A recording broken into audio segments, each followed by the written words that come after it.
আসসালামু আলাইকুম রহমতুল্লাহি ওবরাকাতুহু মাগফিরহ। সম্মানিত মুসলমান ইমানি ভাই ও বোনেরা, আপনাদের সামনে আমি খুবই খুবই গুরুত্বপূর্ণ একটি বিষয় উপস্থাপন করব। আমরা দোয়া চাই, হুজুর দোয়া করবেন আমার আব্বার জন্য, আম্মার জন্য, আমার জন্য, সন্তানদের জন্য দোয়া করবেন। অহর অহর দোয়া চাচ্ছি, কিন্তু দোয়া কবুল হচ্ছে না।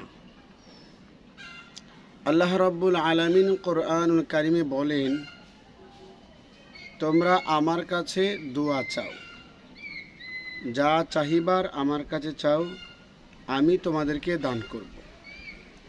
প্রিয় নবী, নূরের নবী হাদিসে পাকে বলেন, তোমাদের পায়ের জুতার একটা ফিতাও যদি ছিঁড়ে যায়, তারপরেও তোমরা এই ফিতাটা আল্লাহ তাআলার কাছেই চাইবা।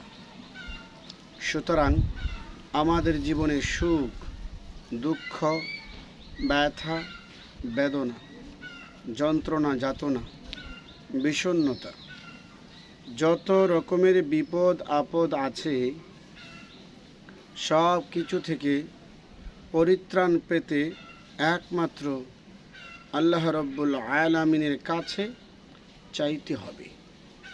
চাওয়ার কয়েকটি নিয়ম রয়েছে।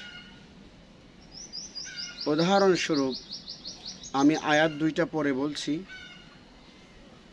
দুনিয়ার জমিনে কারো কাছে যখন আমরা কিছু টাকা পয়সা চাই নিজেদের প্রয়োজনে, তখন ওই লোকটার সম্মান করি, ওই লোকটার প্রশংসা করি, যার কাছে টাকা চাইব তার সম্মান দেখাই, সুন্দর ভাষায়, সবচাইতে শালীন ভদ্র ভাষায় তার কাছ থেকে আমরা কিছু আশা করি।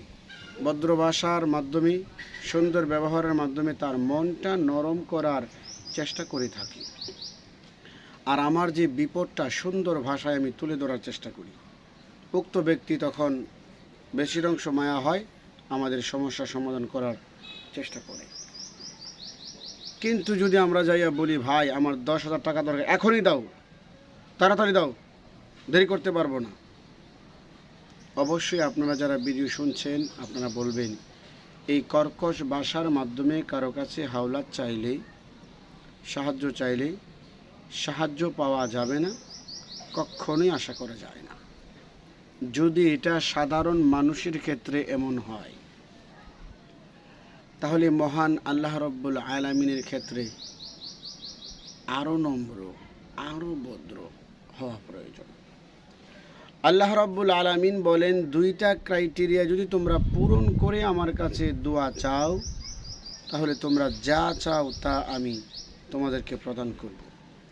সূরা আল বাকারা 2 নম্বর সূরা, সূরা বাকারার 45 নং আয়াতে কারিমায় রব্বুল আলামিন বলেন, বিসমিল্লাহির রহমানির রহিম, ওয়াস্তাঈনু বিস-সাবরি ওয়াস-সালাহ ওয়া ইন্নাহা লাকাবীরাতুন ইল্লা আলাল খাশিঈন। আল্লাহ রাব্বুল আলামিন বলছেন, ওয়াস্তাঈনু, তোমরা আমি আল্লাহ তাআলার কাছে প্রার্থনা করো যাহা তোমাদের প্রয়োজন। বিস-সাবরি 1 নম্বরে ধৈর্যের সাথে, ওয়াস-সালাহ 2 নম্বরে নামাজের মাধ্যমে। আমরা খুব মন দিয়ে কথাগুলো শুনব। হুজুর দোয়া কইরেন, আমার আব্বা মারা গিয়েছে, আব্বা যেন জান্নাতে যায়।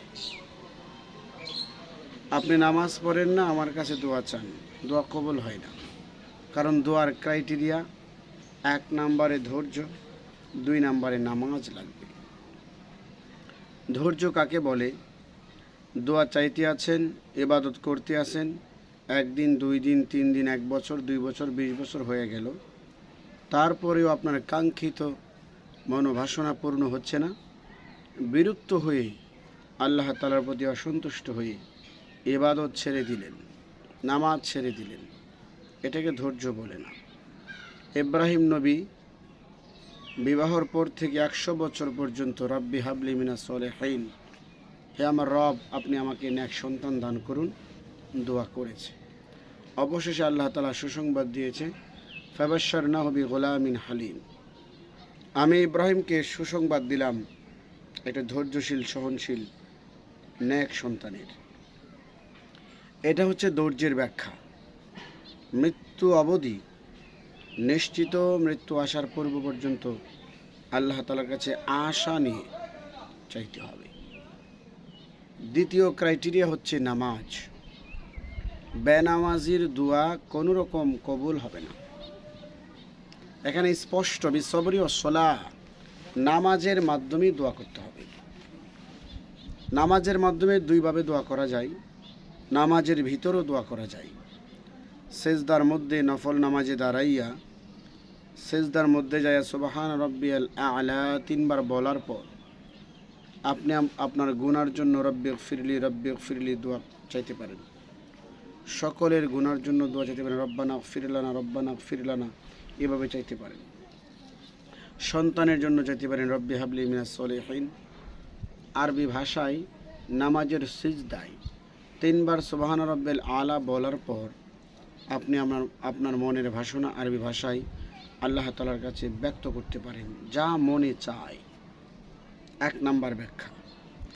2 নাম্বার ব্যাখ্যা হলো 2 রাকাত নামাজ আদায় করার পরে, নামাজটা শেষ করে তারপরে আল্লাহ তাআলার দরবারে হাত তুলুন। হাত তুলে নামাজকে সামনে উসিলা বানাইয়া তারপর আল্লাহ তাআলার কাছে দোয়া করতে হবে। এরকম আয়াত আরেকটি রয়েছে সূরা আল বাকারার 153 নম্বর আয়াত। ওখানে আল্লাহ তাআলা বলেন, বিসমিল্লাহির রহমানির রহিম, ইয়া আইয়ুহাল্লাযীনা আমানুস্তাঈনু বিস-সাবরি ওয়াস-সালাহ ইন্নাল্লাহা মা'আস-সাবিরিন। হে ঈমানদারেরা, তোমরা ধৈর্য সহকারে এবং নামাজের মাধ্যমে আমি আল্লাহর কাছে কিছু চাও। ইন্নাল্লাহা মা'আস-সাবিরিন, যারা ধৈর্যশীল, ধৈর্য নিয়ে নামাজ পড়ে আমি আল্লাহ তাআলা তাদের সাথে রয়েছি, আছি। মা আস-সাবিরিন, মা শব্দের তো সাথে থাকা, আর সাবিরিন সবর মানে ধৈর্য, সাবিরিন বহুবচন ধৈর্যশীলেরা।